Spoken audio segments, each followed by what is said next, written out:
이냐시오는 순례자다. 실제의 여정과 신비의 여정을 모두 인도해 주신 하느님과 나눈 친밀한 관계를 보아야 이해할 수 있는 순례자다. 이냐시오가 스스로 말하듯 최우선 관심을 다른 사람을 돕는 일에 두는 동정과 연민이 넘치는 사람이다. 이냐시오를 성격이 거칠고 고압적인 사람으로 희화화하기도 하는데 사실은 그 반대로 대단히 매력적인 성격을 지니고 있었으며 동료를 주님 안의 벗들이라고 부른 사람이다.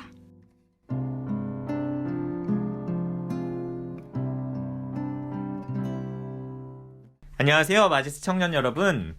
책 읽는 제자들의 이흔관 사도 요한 신부입니다. 오늘 벌써 네 번째 시간인데요. 지난 시간에 이인재 바오로 수사님, 그 다음에 홍찬미 글로리아, 정성희 젬마 자매님까지 나와서 함께 이 홀로 걸어서 읽어주셨는데요. 오늘은 특별한 게스트 우리 요셉 형제님을 초대하도록 하겠습니다. 어서 오세요, 요셉. 네, 안녕하세요, 요셉입니다. 네, 이름이 요셉은 아니죠? 네, 세례명이 요셉입니다. 네, 이름을 다 밝히고 나오긴 좀 부끄럽다 해서 요셉으로만 나오는 걸로 하겠습니다. 요셉, 이 홀로 걸어서 우리가 읽고 있는데요. 지금 오늘 읽어줄 부분이 16장에서 20장까지로 들었어요. 간략하게 좀 요약을 해줄 수 있을까요? 단순하게 말씀드리자면은 이냐슈 성인이 예루살렘으로 가는 과정에 있는 그런 부분인데 앞에 이제 몬세라트에서 예루살렘으로 가려고 하면은 이제 스페인 지역에서 이제 배를 타고서 로마로 맞아요. 거쳐서 가야 되는데 몬세라트에서 바르셀로나로 가는 길목에 말레사라는 그런 지역을 거치게 되면서 그때에 이제 이냐슈 성인의 삶에서 없어서는 안 될 귀중한 내적 성장의 시기를 거치게 되는 부분이 오늘 나눠드릴 그런 챕터라고 요약을 할 수 있을 것 같아요. 네, 고맙습니다. 이냐시오가 회심하는 과정에서 다시 얘기하면 팜플로나 전투에서 대포알을 맞고 나도 성인들의 책과 그리스도의 생애를 읽으면서 나도 이런 분들을 좀 닮아서 살고 싶다. 특별히 그리스도의 삶을 좀 두 눈으로 보고 그리스도가 태어난 곳에 가보고 사목했던 그 현장에 좀 가보고 싶다. 그런 마음으로 이제 순례 여정을 떠났는데 이냐시오는 스페인 북부를 기준으로 동쪽, 그러니까 항구가 있는 바르셀로나 쪽으로 가는 거죠. 서에서 동으로 가는 거죠.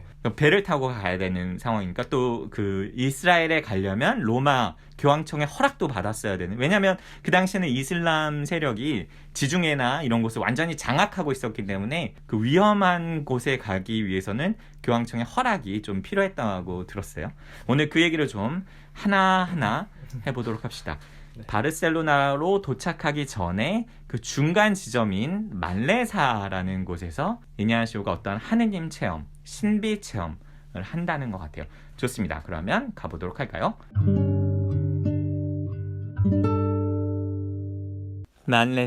말레사는 주민이 수천에 불과한 작은 산업 중심지로서 목화 재배, 제조 또는 매매가 주민 생활의 주축이었다. 주민들은 자기들의 마을을 거쳐 몬세라트를 왕래하는 순례자들을 보는 데 익숙했다. 그렇지만 이냐시오 같은 사람을 본 적은 없다. 이냐시오는 젊은 데다가 건강하고 튼튼했다. 한 손에는 순례자의 지팡이를 들고 있었고 발끝까지 내려오는 자루 옷을 걸치고 있었으며 한쪽 발은 맨발이고 다른 한쪽 발은 아프리카 수염새 풀로 만든 평평한 샌들을 신고 있었다. 말레사를 향하여 라는 16장의 제목입니다. 1522년 3월. 이때 맥락 좀 잠깐 설명해 줄 수 있을까요? 이제 원래는 이냐슈 성인이 바르셀로나로 직접 가려고 했는데 너무 유명해진 거예요. 그러니까 몬세라트에서. 왜 유명해졌어요, 근데? 기사였던 사람이 갑자기 귀족이자 기사였던 사람. 네. 자기의 그런 모든 지위나 외적인 복장, 그다음에 칼까지 그걸 이제 몬세라토에 있는 성모상 앞에다가 이제 바치고 나서 갑자기 이제 돌변을 해서 이제 순례를 떠나는 거잖아요. 그러니까 그 사람들이 뭐랄까 이냐시오의 그 변화를 보고서 직감적으로 느꼈던 것 같아요. 참 고결한 사람이, 부유한 사람이 혹은 귀족인 사람이 어떤 변화를 일으켜서 이렇게 순례 여정을 떠나는구나. 저 사람 참 특이하다. 또 하나는 뭐 거룩하다. 네. 그런 느낌을 좀 갖게 됐나 봐요. 네. 근데 이냐슈 성인은 그거를 별로 좀 좋아하지는 않았던 것 같아요. 너무 유명세를 탄다거나 뭐 정확하게 나오지 않지만 그래서 바르셀로나로 직접 가진 않고 말레사에 이제 원래는 잠깐 머물러서 가려고 했다고 하는데 결과적으로 보면은 1522년 3월부터 23년 2월까지 11개월 동안 머물게 되는데 저는 맨 처음에 홀로걸어서를 읽기 전에는 그냥 순례 여정 중에 하나의 그냥 지나갔던 동네였구나 라는 생각을 가지고 있었는데 그 말레사라는 곳이 이냐시오의 순례 여정 중에 그냥 하나의 동네였을 뿐이다라고 생각했었는데 별로 뭐 중요하다고 생각을 안 했는데 이번에 홀로걸어서를 자세히 읽게 되면서 만약에 이때 이제 이냐시오 성인의 내적인 체험이 없었더라면은 향후에 이냐시오 성인이 성인으로 되셨을까? 라는 의문이 들 정도로 굉장히 이냐시오 성인의 삶에서 지울 수 없는 아주 중대한 시기였다라는 거를 알게 됐어요. 네. 한국 관구, 예수의 한국 관구에서 말레사라는 이름을 갖고 있는 곳이 제가 알고 있기로는 두 곳 있는데 한 곳은 서강대학교 안에 로욜라 도서관에 말레사 존이라고 있어요. 그 말레사 존에는 사람들이 좀 이렇게 사색할 수 있는 그런 전시 같은 게 좀 상설로 있다고 제가 알고 있고 또 한 곳은 말레사 홍천 영혼의 집 뭐 그런 이름. 피정의 집. 네, 맞아요. 네. 저보다 더 잘하네요. 말레사 영혼의 쉼터. 그래서 그 말레사 영혼의 쉼터는 홍천에서 좀 농사 짓는 신부님이 계시거든요. 그래서 거기에서 좀 쉬면서 자신의 삶을 성찰해 볼 수 있는 그런 장소로 지금 사용되고 있어요. 개인 피정도 가능하고 뭐 몇 명이 같이 가서 농사도 좀 지으면서 자신의 삶을 좀 돌아보는 그런 시간을 갖게도 된다고요. 그때 이름이 바로 이 말레사에서 왔어요. 네. 우리 잠깐 이 이야기 하고 넘어가도록 할까요? 그럼 잠깐 읽어보도록 하겠습니다. 이냐시오의 높은 품격이 그 일을 알게 된 많은 사람들에 의해 급속도로 입소문을 탔다. 이냐시오가 죽은 뒤 40년 이상 진행된 시복 과정에 참여했던 증인들은 이냐시오의 자서전에서 기억되는 내용의 중요한 보충 자료를 제공한다. 우리는 그런 자료를 통해 말레사의 아이들이 때때로 그 순례자를 거룩한 사람이라고 부르며 따라다녔다는 사실도 알 수 있다. 나이든 한 여자는 자기가 그 순례자의 자루옷 같은 겉옷의 길이를 조절하는 데 사용했던 가위를 가지고 있다고도 증언했다. 아마 그 옷은 한쪽이 다른 쪽보다 더 길었던 것 같다. 이런 잡다한 정보가 많은 사람들에게서 쏟아졌는데 한마디로 성인을 대하는 느낌이 들었다고 했다. 이런 내용을 종합해 볼 때 말레사의 사람들은 아주 짧은 시간 안에 처음에는 자루 남자라고 불렀던 그 여행자를 거룩한 사람으로 인지하게 되었던 것 같다. 우리가 이냐시오가 조금 거룩한 사람이라고 보이고 그렇게 들리기 시작했다는 얘기 전반부 했었는데 방금 읽은 부분이 바로 그 부분이었던 것 같아요. 특별히 좀 특이한 복장을 하고 있었다고 들려지는 것 같아요. 네. 그러니까 한마디로 말하면은 순례자답게 굉장히 남루한 복장 보면은 발끝까지 내려오는 자루 옷을 입고 또 이냐시오 성인이 팜플로나 전투에서 다치셨잖아요. 부상을 입으셨잖아요. 맞아요. 그래서 오른발은 이제 쩔룩거리면서 순례자의 답게 이제 용모는 막 깔끔한 용모도 아니고 그러나 이제 근엄한 얼굴에 겸허한 눈빛을 지녔다고 사람들의 증언이 있어요. 아마도 이냐시오가 옷을 갈아입은 그러니까 남루한 옷을 선택하게 된 계기가 여기 써여 있는 것 같아요. 이거 잠깐 한번 읽어주실래요? 기사로서의 그런 갑옷들을 이제 다 내려놓고 자신의 삶이 이제는 과거의 세속적인 삶이 아니라 근본적인 변화를 일으켰다는 그런 내적인 변화를 드러내는 외적인 표지로서 이런 남루한 복장을 선택했고 또 순례자로서 뭐 가장 적합한 복장이었을 것 같아요. 왜냐면은 뭐 순례를 한다고 하면은 요즘에도 산티아고 같은 데 갈 때 뭐 정장을 입고 갈 수는 없잖아요. 맞아요. 네. 그렇죠. 그렇다 네. 추리닝 입고 가기도 네, 좀 그렇고 좀 편안한 네, 편안하긴 하지만 네.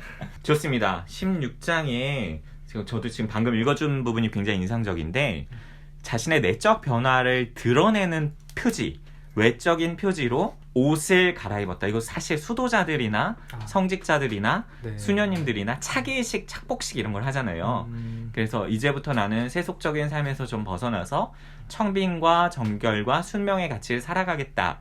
그래서 나는 이 수도의 법에 따라서 살아가겠다라는 의미로 옷을 갈아입는 걸로 알고 있는데, 이냐쇼는 비록 서원을 하거나 어느 수도에 속하진 않았지만 자신도 그러한 삶을 살겠다는 굳은 의지를 옷을 바꿔 입으면서 좀 표현했던 것 같아요. 그거는 사실은 다른 사람들에게 보여지기 위한 것이 아니라 자기 자신이 자신을 바라볼 때 그런 것들을 다시금 새길 수 있도록 하지 않았나, 그런 의미에서 갈아입은 게 아닌가, 이런 생각을 해보게 됩니다.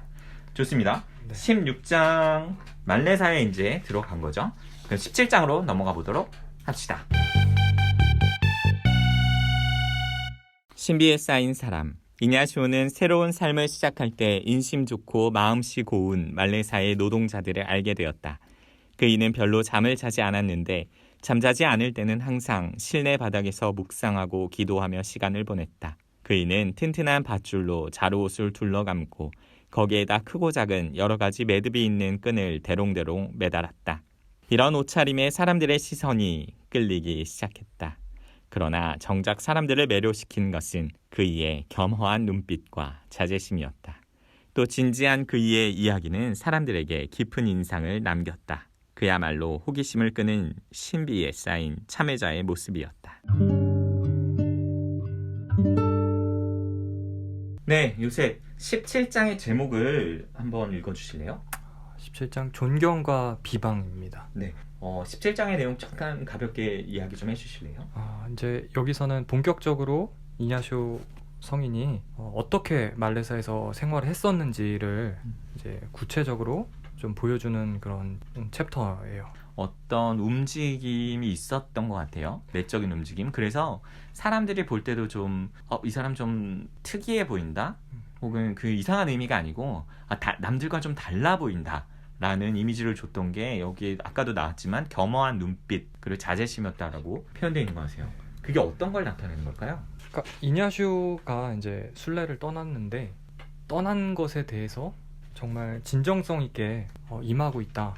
보면은 이제 금육과 금주하면서 날마다 구걸을 했고 또 매일 미사에 참석을 하고 뭐 매주 고해성사와 영성체를 받았고 또 기도 생활을 했어요. 사실 이 당시만 해도 매일 미사가 신자들이 참 드리기 어려웠거든요. 네. 사제수도 좀 부족하고 미사를 하러 가려면 수도원이나 이런 데 가야 되는데 이냐쇼는 그러면 미사가 열리는 그곳에 아주 찾아갔다는 얘기인 것 같아요. 네.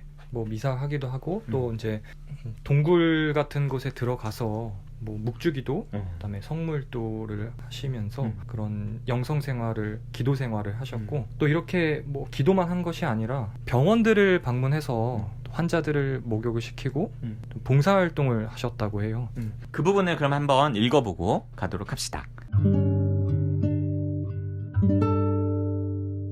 이냐시오는 성모님 암자나 도미니코 성당 또는 병원 경당이나 자기가 발견한 가까운 동굴에서 기도로 시간을 보냈다. 또 길가에 서 있는 십자가 앞에서도 기도하며 시간을 보냈고 삼종이 울리면 매번 멈춰 서서 기도했다.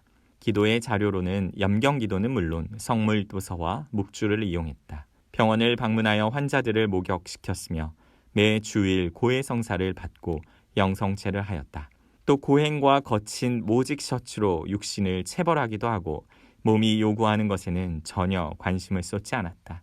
또 당시 유행에 따른 근사한 모발을 지니고 있었던 그이는 머리를 관리하는 데 마음이 많이 쓰였기 때문에 더는 머리를 빗거나 자르지 않고 아무렇게나 자라도록 내버려 두거나 아니면 낮이나 밤이나 머리를 무엇으로든 덮어 씌웠다. 발톱과 손톱도 그냥 자라게 내버려 두었다.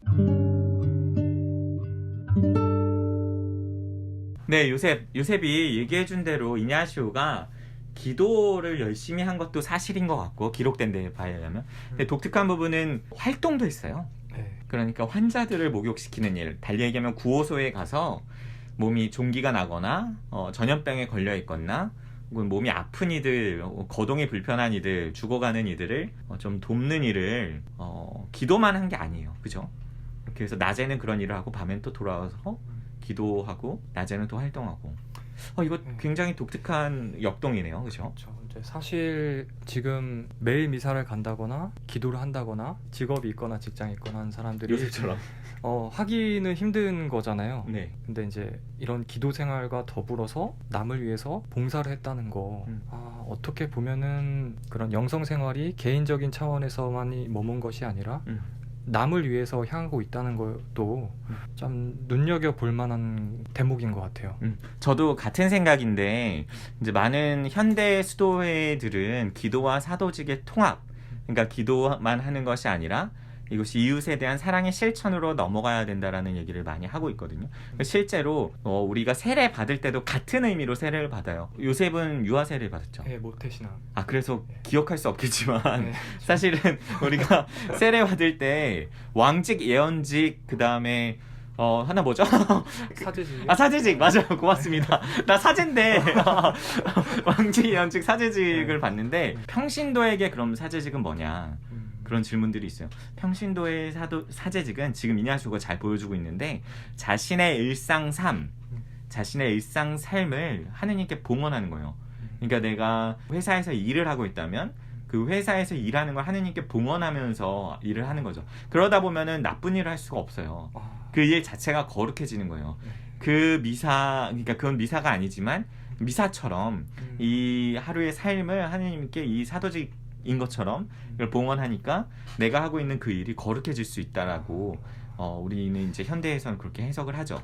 근데 이냐시오는 이미 중세 때 그런 걸 실천했던 것 같아요. 자신이 기도한 것을 그냥 나는 기도 중에 하느님을 만났어 이렇게 끝내는 게 아니라 그 기도 중에 받았던 은총을 가난한 이웃들에게 나누는 방식이 뭔가 그래서 직접 찾아간 것이 호스피스, 구호소였던 것 같아요. 그런 부분이 너무 잘 나와 있는 듯 합니다. 그럼에도 불구하고 신심이 굉장히 깊었나 봐요. 네, 그러니까 뭐 이냐시오 성인이 그때 사회 교리가 어땠고 이런 거를 알아보고서 내가 기도가 끝나고 봉사를 해야지 이렇게 했던 건 아닌 것 같고 예수님과 정말 친밀한 관계가 형성이 되고 또 신앙적으로도 무르익다 보니까 그게 그냥 내면에서 뿜어져 나온 것 같아요.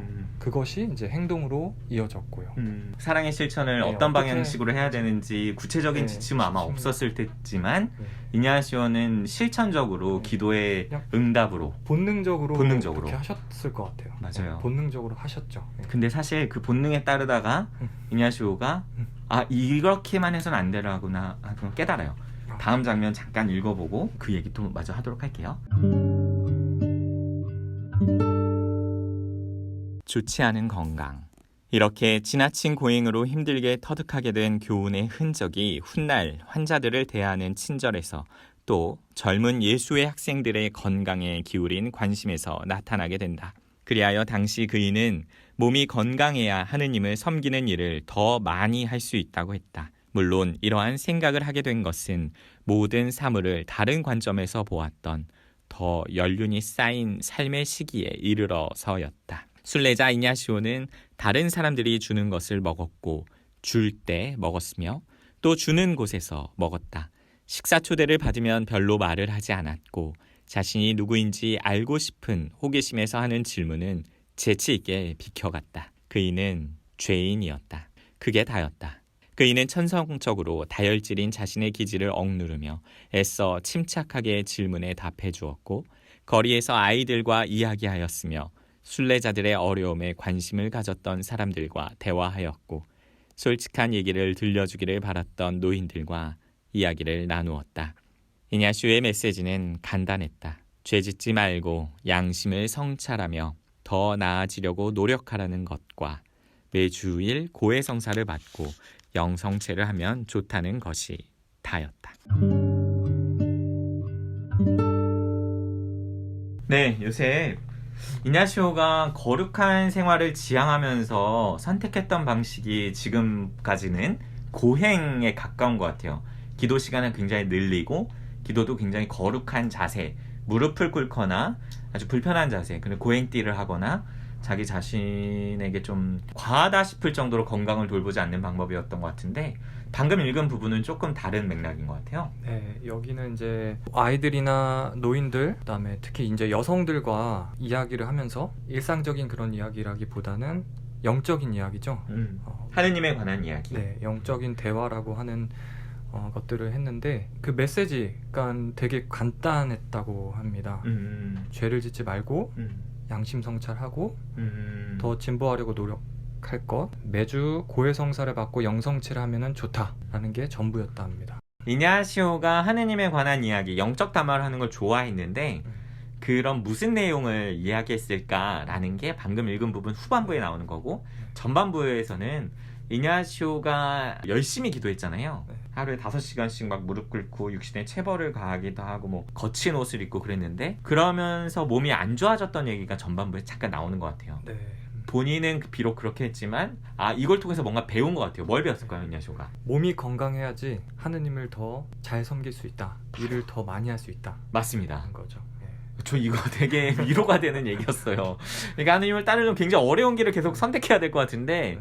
이냐시오는 실제로 그랬지만 자기를 이렇게 돌보지 않으면서 기도를 열심히 했는데, 훗날 그러니까 예수를 창립한 후에 훗날에는 제자들 혹은 후배들에게는 그렇게 몸을 상하면서 기도하는 것이 정말 하느님의 영광에 큰 도움이 될까? 만약에 내가 건강하지 않아서 사람들에게 말씀을 전하는 기회가 줄어든다면 그것보다는 건강해서 말씀을 전할 수 있는 기회를 늘리는 게 낫지 않느냐, 그런 식으로 관대하게 이해하게 됐다는 것 같아요. 본인의 체험에서 비롯됐다라고 이 책은 좀 얘기하는 것 같아요. 네. 좋습니다. 근데 이냐시오가 두 번째 하고 싶었던 얘기는 하느님에 관한 이야기를 하기 시작했는데 메시지가 좀 단순했다 그러는데 다시 한번 네. 얘기해 주실래요? 뭐 이 메시지는 지금도 우리한테 절실하고 유효한 그런 내용인 것 같아요. 어떤 내용이에요? 죄 짓지 말고 죄 짓지 말고 양심 성찰하고 자신의 마음이 어떤지 한번 돌아보고 하느님의 시선으로 양심 성찰하고 매주 고해성사 받고 매주 고해성사는 좀 쉽지 않을 텐데 네, 어쨌든 네. 그러니까 성찰하라는 얘기의 구체적인 실천 방식이 고해성사였으니까, 그 다음에 영성체를 영하면 좋다. 영성체를 자주 영할수록 좋다. 왜냐면 성체를 영한다는 건 하느님을 내 안에 모신다는 얘기니까 그 순간만큼은 내가 하느님과 일치한다는 느낌을 가질 수 있으니까, 그런 일치하는 시간을 자주자주 가질수록 하느님과 함께하는 시간이 의식적으로 늘어난다라고 믿었던 것 같아요. 요셉이 얘기한 것처럼 굉장히 단순해요. 우리가 모두가 실천할 수 있는 얘기들인 것 같아요. 보통 뭐랄까 뭐 성인들이 하는 것에 그런 기대가 있을 것 같아요. 엄청난 것들을 뭐 사람들이 도달하기 힘든 것들을 뭐 요구를 한다든지 뭔가 있을 것 같은데 결국에는 진리는 단순하다라는 말이 있잖아요. 맞아요. 이 책에서 지금 적어도 회심의 과정에서 이니고가 얘기했던 방식은 너무 단순해요. 모두 할 수 있을 것 같아요. 뭐 근데 이게 또 가장 기본적인 걸 하는 게 가장 어려워요. 어렵다는 말도 있잖아요. 맞아요. 요즘 코로나 시기에는 뭐 네. 미사하는 것도 어렵고 고해성사도 대면으로 할 수 없는 데도 많잖아요. 네. 그렇다고 비대면으로 허락된 것도 아니고. 그렇죠. 그렇습니다. 그 다음 부분을 좀 읽고 18장으로 넘어가도록 할게요. 네. 제목이 험담꾼들이에요. 험담꾼들. 어떤 상황이 있었는지 잠깐 읽어보고 가도록 합시다. 험담꾼들. 그런데 어떤 증언자의 말에 따르면 말레사는 작은 마을로서 험담하는 사람들의 일색이었다. 그 순례자가 하는 일과 그 이와 관련이 있는 사람들에 대해 공공연히 험담을 늘어놓는 질투심 강한 못된 입을 가진 사람들도 있었다. 당시 이냐시오가 젊었기 때문에 백수라고 손가락질하는 사람도 많았고, 그의 가족들이나 그에게 이야기할 수 있는 문제를 제기하는 사람들도 있었다. 하지만 그의 생각은 바뀌지 않았다. 그이는 온전히 사람들의 자선에 의존했고, 오직 사람들이 사랑으로 제공하는 것 외에는 거처할 곳조차 없었다.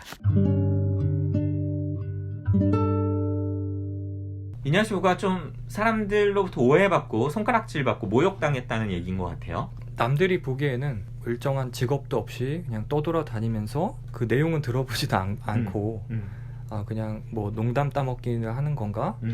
이런 좀 오해가 있었던 것 같아요. 이제 뒷담화죠. 험담을 하면서 하는 이제 질투심이 많은 사람들이 있었는데 이냐시오 성인은 이런 험담에 대해서 연연하지 않으셨어요. 이니고의 나이는 32살 정도였을 거예요. 그리고 아까 얘기한 것처럼 기도 체험이 좀 깊어가면서 이냐시오의 그 영적인 성숙이 여기서 하나 드러나는 게 의연함인 것 같아요. 그러니까 사람들로부터 오해를 받고 미움을 받고 그런 거 하느님이 나를 오해하지 않는데 그 무슨 상관이 있으랴, 그런 좀 굳건한 마음이 여기서 여기서 저자는 그렇게 표현하지 않았지만 제가 이해할 때는 이냐시오의 성숙의 과정에 분명히 초연함이 있어요. 의연함. 나중에 영신 수련에도 그런 그 기도 자료가 있거든요. 의연함을 좀 기도해 보는 것. 저는 아마 이냐쇼가 많은 오해와 미움을 받는 것, 자신이 하느님의 이야기를 전하는 것에 대해서 사람들이 싫어하는 것까지도 관대하고 또 의연하게 받아들일 수 있었던 것이 그런 오해를 받았기 때문이었지 않나 하는 생각을 해보게 돼요.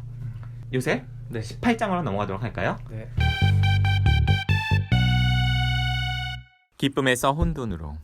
말레사에서 지낸 이냐쇼의 초기 생활은 자신의 말에 따르면 크나큰 기쁨의 연속이었다.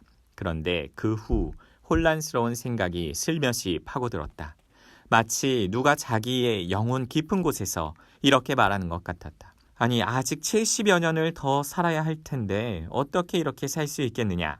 이냐시오는 그것이 악마의 영에서 오는 것이라 생각하고 내적으로 아주 단호하게 대응했다. 악마야, 너는 나를 단 1시간이라도 살게 해줄 수 있느냐? 그렇게 하여 그이는 여러 가지 유혹을 극복하고 평화를 되찾았다. 그러자 더 큰 혼란이 찾아왔다. 때로는 늘 하던 기도와 심지어 미사 참례를 해도 아무런 즐거움을 얻을 수 없을 정도로 기분이 언짢았다. 제목이 어떻게 되죠? 의심과 새심증. 네. 첫 번째 소제목도 같이 읽어주세요. 기쁨에서 혼돈으로. 좋습니다. 방금 우리 이 부분 읽고 왔는데 이 부분 좀 재밌는 주제들인 것 같아요. 네. 초기에 말레사에서 기쁨 가득한 기도 생활, 그 다음에 영적 대화를 하고 있었는데 혼란스러운 나날이 찾아왔어요. 우리가 본당 생활을 하거나 좀 영성 생활을 하려고 하다 보면은 그것을 시기하는 어떤 영적인 움직임들, 영적인 움직임. 이제 요즘에는 그런 말을 잘 안 쓰는데 마귀, 악마가 좀 잘 좋은 길로 나가려는 사람들에 대해서 이제 유혹을 하잖아요. 지금 이냐슈 성인도 그런 유혹에 처하셨어요. 마음속에 계속 이런 생활을 할 수 있겠냐라는 말을 불어 넣으면서 불을 지른 거죠.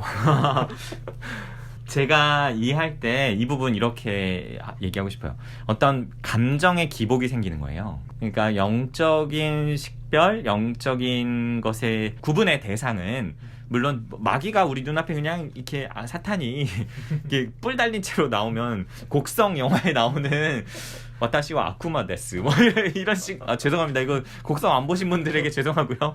그렇게 이렇게 딱 나타나는 게 아닌 이상은 우리를 유혹하는 대상들을 우리의 감정을 좀 동요시키는 거라 생각하면 좀 쉽지 않을까 싶어요. 그러니까 이냐쇼가 지금 말레사에서 동굴에서 살면서 낮에는 호스피스 봉사도 하고 밤에는 뭐 영적 대화도 하고 그랬는데 매일같이 이렇게 내가 살 수 있는가? 매일같이 5시간씩 무릎 꿇고 기도하면서 철야 기도를 할 수 있는가? 매일같이 내가 이웃에게 봉사하면서 살 수 있는가? 그런 목소리가 마음 안에서 들려왔다는 거예요. 그러니까 나의 기분이 갑자기 언짢아지는 체험을 하는 거죠. 나 이거 못할 것 같은데? 그것이 바로 이냐시오가 영적인 식별을 하는 좋은 도구가 됐던 것 같아요. 이 말레사에서의 체험이 지금 마냥 기쁜 게 아니에요. 아까 제목에서 얘기한 것처럼 혼돈스러워졌어요. 자, 이 부분이 어떻게 확장되는지 계속 읽어봅시다. 세심증. 이번에는 세심증이 그이에게 주는 고통이 대단히 컸다. 다시 말하면 그이가 앞으로 닥칠 위기를 생각할 때마다 과거에 맞았던 위기가 떠올랐다. 영적으로 신뢰할 만한 사람의 조언에 따라 순례자는 자기가 기억할 수 있는 모든 것을 기록했다. 그런 다음 고해성사 때 그것을 죄다 읽었다. 그러나 또다시 아주 사소한 문제에까지도 마음을 쓰게 되면서 모든 노력이 허사가 되었다. 그런 고통은 여러 달 계속되었다. 그런 상황이 극도에 다다랐던 어느 순간 이냐시오는 자신의 작은 방에 홀로 앉아 큰 소리로 하느님께 외치기 시작했다. 자서전에서 보면 이 중대한 시기에 그이는 다른 사람의 도움을 포기하고 자신의 가슴을 찢어내듯 기도를 바친다. 오 주님, 도와주십시오. 어떤 사람에게서도 어떤 피조물한테서도 아무런 도움을 찾지 못하나이다. 당신의 도움을 발견할 희망만 있다면 어떤 시련도 참아낼 수 있나이다. 제게 가르쳐 주소서. 주님, 어디서 그 도움을 발견할 수 있는지를, 그리고 그 도움을 찾기 위해 비록 강아지라도 따라가야 한다면 그렇게 하겠나이다. 하늘은 이 기도에도 응답해 주지 않았다. 유혹이 일어나며 그이는 자기 방 가까이에 있는 깊은 구렁에 몸을 던져 자살하고 싶은 충동에 휩싸였다. 특별히 이 부분에는 세심증이라는 소제목이 달려 있어요. 네, 그 첫 번째 유혹은 성인이 이제 내적으로 단호하게 대응하면서 극복을 하셨어요. 근데 이제 조그만 첫 유혹을 극복하니까 본격적인 유혹, 그러니까 더 큰 혼란이 찾아왔어요. 이 세심증이라고 하는 건데 이건 저도 한번 경험을 해봤던 적이 있어요. 고해성사 거의 비슷한 상황이었거든요. 이제 고해성사를 했는데 하고 나오면은 내가 뭔가 빠뜨린 죄가 있지 않나? 라고 하면서 고해소 주위를 맴돌게 돼요. 맴돌다가 다시 들어가서 고해를 하고 이제 집에 돌아갔는데 또 내가 뭐가 빠뜨린 게 있지 않나? 라는 식으로 또 막 고통스러워하는 거예요. 분명히 나는 고해를 했고 또 이밖에 알아내지 못한 그 있잖아요. 다 용서받았는데도 마음속에서는 계속 이제 무언가 내가 고해를 빠뜨린 게 있다 라는 식으로 고통스러운 상황에 처해지게 되는 거죠.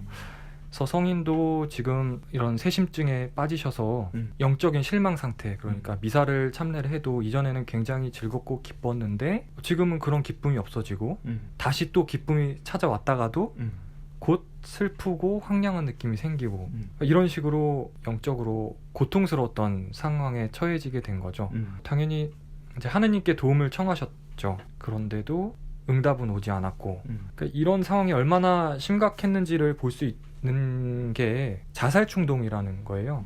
그러니까 결국에는 가장 내 소중한 생명을 포기하려는 유혹까지 성인이 내몰렸다는 건데 그만큼 이런 세심증이 굉장히 고통스러웠고 또 힘겨웠다는 것을 보여주는 사례라고 볼 수 있어요. 저는 이 부분 읽으면서 놀라웠던 게 뭐냐면 하느님께 향하고자 하는 한 영혼, 그러니까 이냐시오죠. 이니고가 하느님을 사랑하는 마음으로 순례 여정도 떠났고 그리고 그 여정 가운데서 하느님을 체험하는 시간들이 계속 늘어나고 있어요. 그런데 그런 영혼이 오히려 엄청난 좌절과 시련을 겪고 있어요. 지금 세심증에도 시달리고 고해의 성사도 아주 자주 드렸지만 회복이 안 돼요.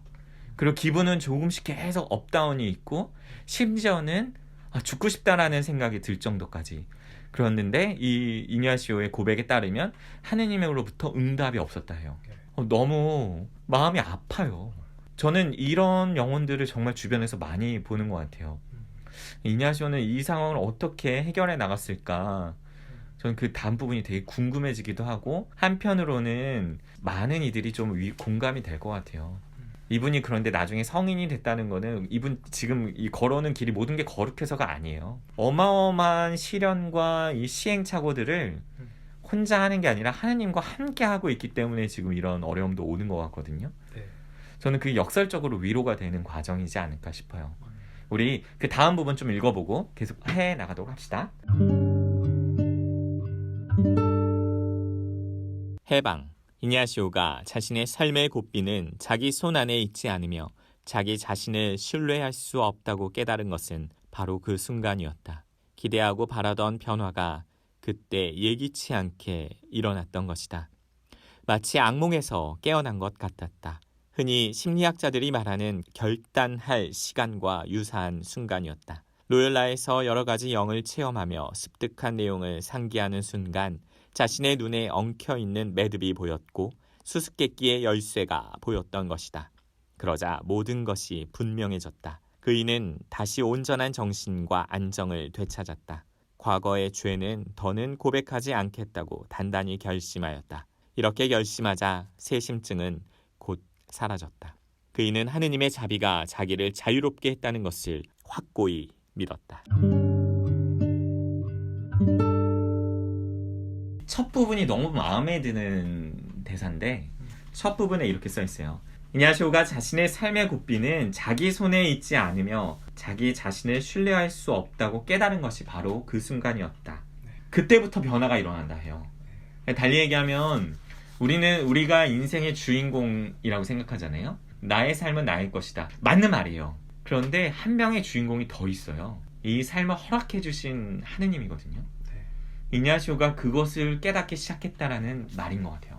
그러니까 이런 세심증을 극복하기 위해서 정말 극한의 노력을 하셨는데도 계속 실패를 하면서 그 끝에 내 삶의 주도권, 주인은 내가 아니다라는 것을 정말 깊은 차원에서 깨달으셨고 또 그 순간에 이런 세심증에서 깨어나셨어요. 이 부분을 저의 언어로 좀 바꿔서 얘기해 본다면 하느님의 자비는 내가 저지른 죄보다 늘 더 크다. 그러니까 하느님의 자비 앞에서 나의 죄가 더 크다고 느끼니까 하느님의 자비가 안 보이는 거거든요. 근데 반대로 나의 죄가 아무리 커도 하느님의 자비를 능가할 수는 없어요. 달리 하느님의 사랑이 나의 모든 죄보다 훨씬 큰 거예요. 그랬을 때 하느님이 주도권이란 게 무슨 말인지 이해가 되는 거죠. 그러니까 이냐시오는 하느님을 사랑했고 하느님의 여정에 동참한 사람이기 때문에 이게 이해가 된 것 같아요. 그 순간 자유로워졌다고 해요. 그러니까 하느님의 자비가 내가 일생 동안 나의 주도권을 행해왔던 그 죄 안에서 내가 그 굴레 안에 그냥 반복적으로 이렇게 수레바퀴처럼 이렇게 돌아가고 있었는데 사실은 거기서 빼내오는 거는 잘 봐. 이 수레바퀴가 다가 아니야. 하느님이 이 세상도 만드시고 꽃도 있고 구름도 있고 내일도 해가 뜨고 왜 그러겠니? 아침, 점심, 저녁 이 세상의 변화도 있고 내가 그 안에서 충분히 보고 새로운 것들을 느낄 수 있지 않니? 하느님의 자비는 너가 겪어낸 너가 살아온 인생보다 훨씬 더 크고 그 인생에 너의 좋았던 것들도 있고 죄도 있는데 하느님의 자비는 그 전체보다도 훨씬 더 커. 그러니 자유로워지렴. 이런 메시지를 좀 알아채지 않았나 싶어요. 이게 저의 언어예요. 좋습니다. 바로 그 부분이 그 다음 소제목에서 나오는데 교사와 어린이 이 부분 한번 읽어보도록 할게요. 교사와 어린이 그리하여 말레사에서 처음 넉 달을 지내면서 겪은 연이은 시련은 마침내 막을 내리고 1522년 8월 무렵 영적으로 밝은 시기가 시작되었다. 칠흑같이 어두운 밤에 이어지는 새벽의 밝은 빛은 그의 고독과 영적 미성숙을 극명히 드러냈으며 무엇보다도 특히 하느님에 의한 새로운 교육 과정이 그에게 시작되었음을 집중 조명하였다. 이때 하느님께서는 이냐시오를 마치 교사가 어린아이를 다루듯이 대하셨다. 굉장히 인상적인 단어네요. 문장이네요. 마지막 부분. 선생님이 어린아이를 다루듯이 대하셨다는 것은 그 아이가 실수하더라도 자비로운 눈으로 여유 있는 눈으로 지켜봐주고 그 아이가 힘들어할 때는 스스로 문제를 해결할 수 있도록 기회를 주지만 너무나 힘든 상황일 때는 조금은 더 직접적인 개입도 하고 이렇게 하는 선생님처럼. 네, 그러니까 이제 너무 처음부터 예를 들면 학생이 이제 문제를 푸는데 너무 처음부터 뭐 해답을 알려주거나 풀이 과정을 알려주게 되면은 성장을 할 수가 없잖아요. 맞아요. 그러니까 이제 내버려 두는 거죠. 그래 너가 한번 해봐라. 할 수 있는 데까지 해봐라. 야 이거 너무 적절한 비유다. 나 너무 공감이 되는데요. 그러니까 모든 풀이 과정을 다 알려주면 네. 그 사람이 성장할 수 없잖아요. 네, 그렇죠. 스스로 깨닫는 과정이 단순히 필요한데. 풀이 과정만 암기하게 될 수도 있고 근데 그게 아니라 때로는 그 사람의 그런 내적인 성장을 위해서 내버려 두는 거죠. 할 수 있는 데까지 다 해봐라 라고 하면서 결국에는 그래서 이냐시오 성인도 이 문구가 자서전에 아마 나왔을 거예요. 맞아요. 네. 본인이 이제 직접 표현하신 문구예요. 본인의 표현이에요. 네. 이냐시오 성인의 표현. 하느님께서 어린아이를 다루듯 네. 교사가 어린아이를 다루듯 나를 다뤄주셨다. 그래서 그 교사인 하느님께서 나의 중요한 성장을 예비하셨고 또 그 과정에서 좀 힘든 것들 결국에는 더 큰 선을 위한 과정이었다라고 성인이 회고하시면서 이 이제 대목이 나왔을 거라 저는 생각이 들어요. 여기 마지막 부분에 이런 질문이 있는데요. 하느님께서 당신을 가르치실 일이 있다는 점을 어떻게 생각합니까? 첫 번째는 이걸 받아들일 수 있는가 없는가의 문제인 것 같고 두 번째는 하느님께서 그렇게 가르치신다는 거는 나에게 인격적으로 굉장히 다가오고 계시다는 거니까 의미가 있는 것 같아요. 이거 굉장히 성찰해볼 주제인 것 같기도 해요. 독자들이 한번 답해보세요. 네. 하느님께서 우리 구독자분들에게 무언가를 가르치려고 하신다. 그랬을 때 나는 충분히 배웠는데요? 라고 할 수도 있고 어떻게 가르치실 건데요? 라고 물어볼 수도 있고 어떻게 여러분은 대답하고 계신지 대답하실 것인지 궁금하네요. 자, 그러면 19장으로 넘어가 보도록 합시다. 19장의 제목이 까르도넬 강둑에서라고 되어 있는데 사실 강가죠. 강가에서 1522년 32살에 이냐시오가 지금 말레사라는 작은 마을에서 일어난 그 내적인 변화에 대해서 계속 얘기하고 있어요. 근데 이 장은 되게 중요해요. 왜냐면 까르도넬이라는 강가에서 이냐시오가 어떤 깨달음을 얻게 되었다고 해요. 그것에 대해서 잠깐 읽고 넘어가도록 할게요. 새로운 의미. 이냐시오가 하느님이 자신의 교사였다고 말할 때 그 의미는 루터가 말했던 것과는 달리 교회의 중재 역할에서 완전히 벗어났다는 의미가 아니다. 오히려 정반대의 의미다. 이냐시오는 성사 생활에 참여했고 전통적인 기도 생활에 충실했으며 자신의 문제를 고해 사제에게 가져가 고해 사제의 지시에 무조건 순명했다. 동시에 이 모든 문제와 상관없이 하느님을 분명히 알고 있었고 하느님만이 교사가 어린아이를 가르치듯이 자기를 가르치셨다고 이해했다. 하느님께서 깨우쳐 주시는 이 학생은 마침내 그 오래된 진리, 즉 과거의 교리 공부를 하며 배웠거나 로욜라의 식탁에 둘러앉아서 들었거나 그 후에 읽었던 책에서 주워 담은 전통적 진리에서 새로운 의미를 파악한 것 같다. 그이는 우리가 오늘날 지나치게 함부로 사용하여 달아 빠진 용어로 이야기하는 대상, 즉 하느님 삼위일체, 창조와 피조물의 본질, 성체 성사, 그리스도의 인성의 친밀한 현존들에 담긴 헤아릴 수 없는 풍부한 의미를 경외심과 경이로움으로 깨달았던 것이다. 맨 마지막 부분에 이냐시오가 깨달은 5가지가 나오는 것 같아요. 첫 번째가 하느님 삼위일체를 이해했다. 그 다음에 창조에 대해서 조금 이해했다. 그리고 성체성사의 신비, 그리스도의 인성이 어떻게 부여되는지 그것을 깨달았다. 그리고 마지막으로 까르도넬 강가에 앉아 있었는데 하느님께서 눈을 열어주셔서 여러 가지 신비한 것들, 그러니까 세상의 그 많은 것들을 한 방에 이렇게 알려주셨다라고 이냐시오가 적고 있는 것 같아요. 근데 뭐를 깨달았다라는 거라기보다는 이런 체험을 했다라고 이렇게 간략하게 표현이 돼 있습니다. 자서전에. 제가 이해할 때 그 체험이 그러면 그 체험을 한 것을 이냐시오가 왜 기록해놨을까? 자랑하려고 했을까?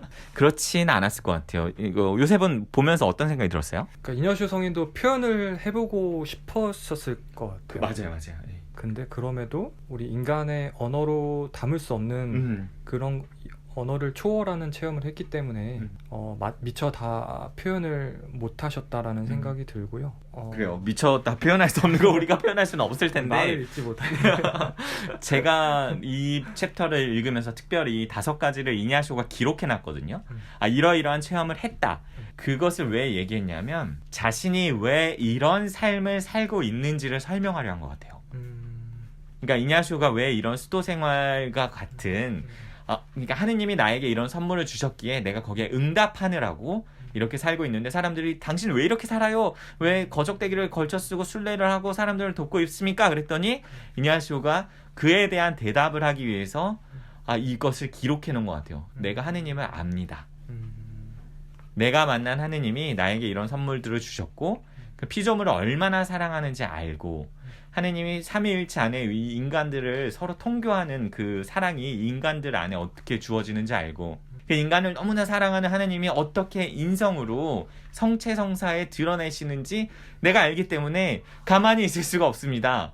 그리고 더 중요한 그 4가지와 더불어 마지막 5번째 까르도넬 강가에서 어떤 걸 봐요. 환시 체험을 해요. 그 부분에 대해서 또 읽어보고 가도록 할까요? 네. 모든 것이 새로워 보였다.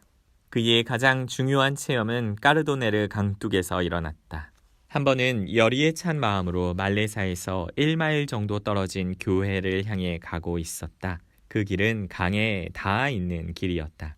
신심으로 가득 차서 길을 따라 걷던 이냐시오는 잠시 앉아서 깊이 흘러가는 강을 마주 바라보았다. 그때 분별하는 눈이 열리기 시작했다. 비록 아무런 환시도 보지 않았지만 영적인 문제뿐만 아니라 신앙과 배움의 문제 같은 많은 것을 깨닫고 이해하였다. 이 일은 모든 것이 완전히 새롭게 보일 만큼 크나큰 깨달음을 불러일으켰다. 그 깨달음은 너무나 선명하였다. 이냐시오는 나이 62이 될 때까지 전 인생 과정을 통해 하느님께 받은 모든 도움과 스스로 깨달은 많은 것을 다 모아 한데 합친다 할지라도 그 한순간에 깨달아 얻은 것과는 맞먹을 수 없을 것이라고 생각하였다. 이리하여 이냐시오의 분별력은 자신이 과거와는 전혀 다른 지력을 지닌 완전히 다른 사람으로 여겨졌을 만큼 밝아졌다. 이런 직관적 깨달음은 사람의 존재 가장 깊은 곳에 영향을 미치며 그 빛을 받는 사람은 모든 사물을 새롭게 인식한다.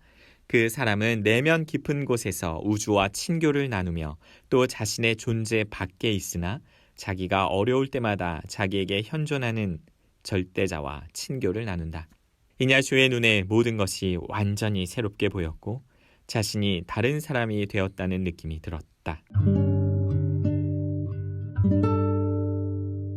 저 갑자기 이냐시오가 엄청 부러워지는데 요즘에 저는 기억력도 떨어지고 책을 읽어도 잘 기억이 안 나고 근데 이냐시오는 그 까르도넬 강가에서 하느님을 만난 체험이 어떤 환시 체험이 이전과는 완전히 다른 지력을 완전히 다른 사람으로 보여질 만큼 하느님에 대한 폭넓은 이해를 했다라고 나와요. 그래하여 이냐시오의 눈에는 모든 것이 완전히 새롭게 보였다 라고 적혀 있어요. 모든 것이 완전히 새롭게 보이면 그 사람이 어떻게 행동할까요?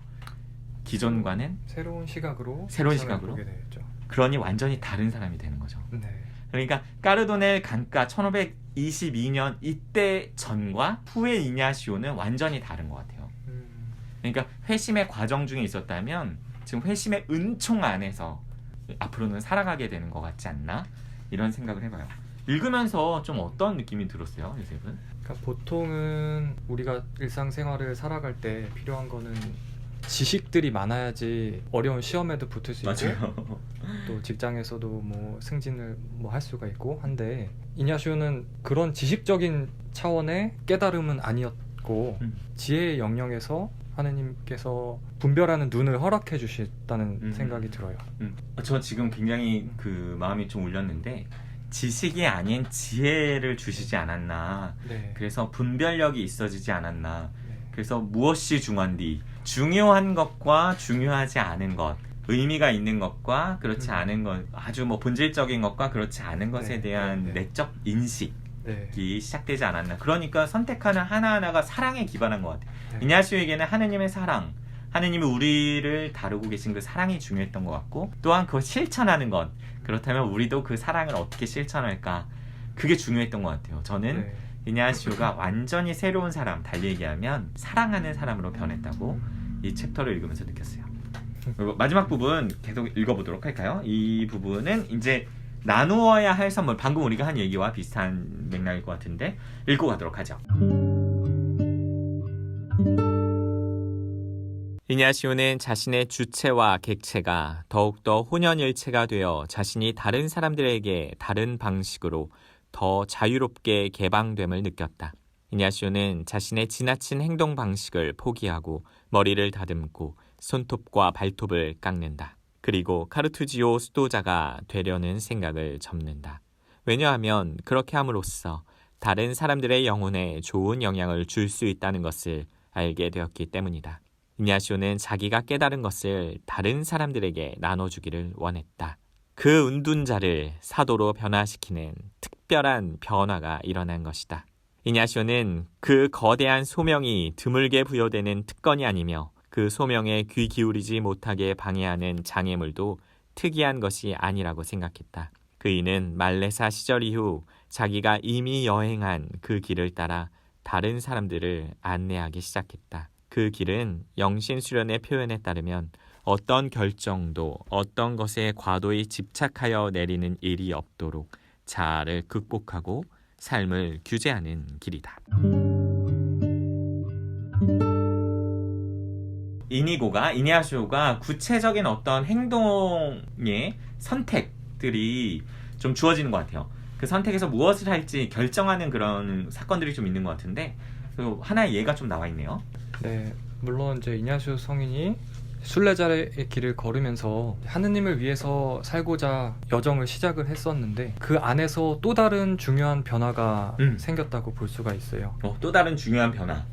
예를 들면은 까르투시오회 수도자가 되려는 생각을 접었다라는 표현이 있는데 사실은 그 하느님을 섬기기 위해서 예루살렘에서 머물러서 살거나 은둔 생활을 하는 그 까르투시오 수도에 봉쇄 수도에 들어가서 완전 침묵 생활을 하길 바랬던 것 같은데 카톨릭의 여러 가지 수도회가 있잖아요. 맞아요. 그 중에서 정말 가장 엄격한 맞아요. 봉쇄 관상 수도회가 까르투시오회라고 알고 있거든요. 아까 제가 침묵 그 수도회라 그랬잖아요. 그 Great Silence, 위대한 침묵이라는 그 영화의 그 주인 모델이 된 그 수도회이기도 해요. 침묵 서원을 해요. 들어가면. 작년에 KBS에서 그 다큐멘터리도 있었어요. 그 궁금하신 분은 찾아보시면 될 것 같고요.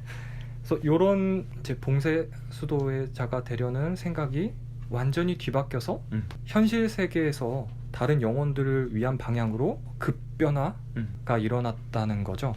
그러니까 자기가 깨달은 것들을 다른 사람의 영혼을 위해서 어떻게 하면은 좋은 영향을 줄 수 있을까? 저 이 부분 되게 공감이 돼요. 그러니까 내가 하느님을 체험하면서 하느님이 사랑이시구나라는 거를 직관적으로도 그렇고 환시로도 그렇고 이성적으로도 그렇고 이냐쇼가 지금 깨달아가는 과정인데 그렇다면 하느님이 나를 사랑하시는 게 왜 그럴까? 이 사랑이 전해져야 되는구나, 확산돼야 되는구나, 그게 하느님의 본성이구나. 그래서 나도 다른 이들에게 사랑을 실천해야겠다 라는 걸로 시선이 바뀐 거예요. 그러니까 모든 것이 새롭게 보였다라는 표현은 다른 이들, 나와 다른 이들을 사랑하기 시작했다라고 감히 얘기할 수 있을 것 같아요. 좋습니다. 우리 이 이냐쇼의 여정 오늘은 20장까지만 읽어볼 텐데요. 우리 같이 한번 읽어보도록 하죠. 말레사를 떠나다 예루살렘으로 떠나기로 한 시간이 다가오고 있었다. 1523년 초에 이냐시오는 배를 타기 위해 바르셀로나로 떠났다. 말레사에서 보낸 시간은 헛된 시간이 아니었다. 나중에 자신의 생애 중 이 시기를 초기 교회 상황으로 표현한다. 그이는 자기에게 음식과 잠자리를 제공해준 말레사의 착한 사람들을 결코 잊지 않을 것이다.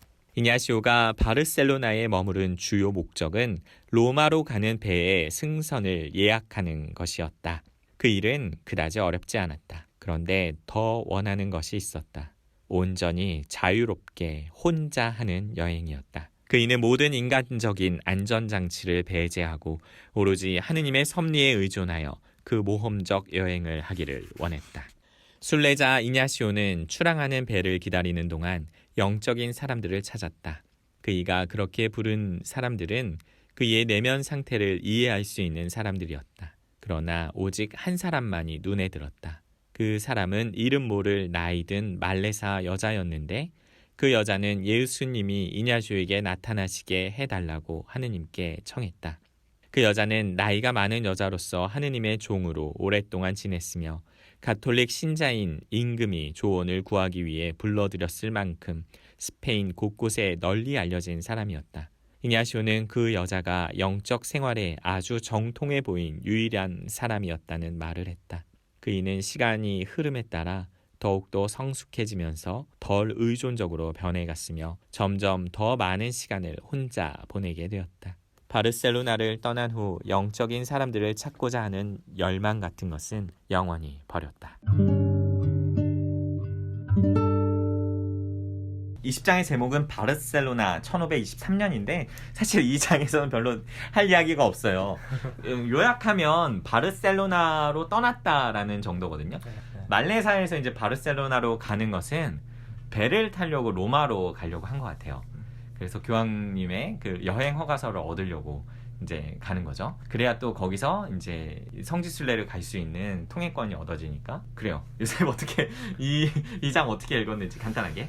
이제 말레사에서 잠깐 머물려고 했었다가 거의 1년 가까이 11개월, 1년 가까이 이제 내적인 성장 과정을 거치고 이제 그것이 까르도네르 강가의 체험을 거의 마지막으로 해서 끝났고 이제는 원래 더 큰 목적이었던 성지순례. 이제 그쪽으로 이스라엘 예루살렘 성지순례 가는 거죠. 네. 그래서 항구 도시인 바르셀로나로 가서 이제 배를 타기 위한 그런 장면으로 볼 수가 있습니다. 좋습니다. 이 책을 통해서 요셉이 사람들에게 하고 싶은 얘기 뭘까요? 일단은 이냐시오 성인이 누군지 뭐 자사전을 보는 방법도 좋지만 이 홀로 걸어서라는 책은 좀 더 입체적으로 성인의 삶을 조명을 한 책이에요.